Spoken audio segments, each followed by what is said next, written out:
Written by David, who was a shepherd boy before he was a king, this psalm transforms the daily work of shepherding into a masterpiece of theology.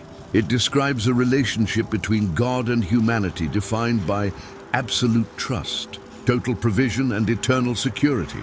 It is generally divided into two distinct metaphors: God as the shepherd, verses 1 to 4, and God as the gracious host, verses 5 to 6.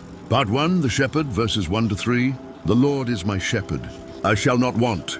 The psalm begins with a declaration of satisfaction. Because the shepherd is the owner and caretaker, the sheep lacks nothing essential. Rest and restoration. David describes green pastures and still waters. Sheep are timid creatures.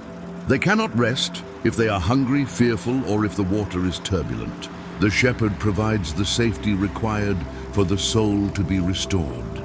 Righteous guidance. He leads the sheep in paths of righteousness. This isn't just about morality. In the terrain of Judea, paths could easily lead to cliffs. The shepherd guides the sheep onto the right tracks for his namesake. His reputation is tied to the sheep's safety. Part 2, the valley, verse 4. Though I walk through the valley of the shadow of death. Here the scene shifts from sunny pastures to dangerous deep canyons.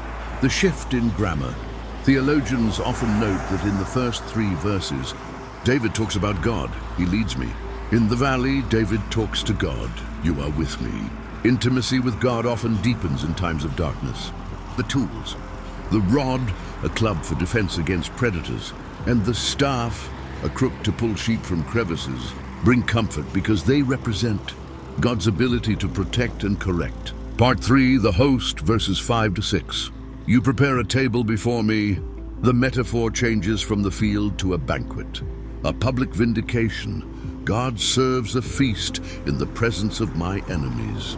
It is a picture of victory and honor amidst conflict.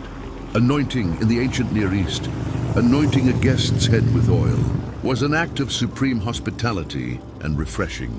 The pursuit. The psalm ends with a unique image. David says, goodness and mercy shall follow me. The Hebrew word used here is actually closer to pursue. God's covenant love, he said, is actively chasing the believer down. The destination. The journey ends not in the pasture, but in the house of the Lord forever, dwelling in God's presence eternally. Summary takeaway. Psalm 23 moves the believer through 3 stages. Peace in the pasture, protection in the valley, provision at the table. It reminds us that the valley of the shadow of death is a place we walk through, not a place we stay, and we never walk it alone.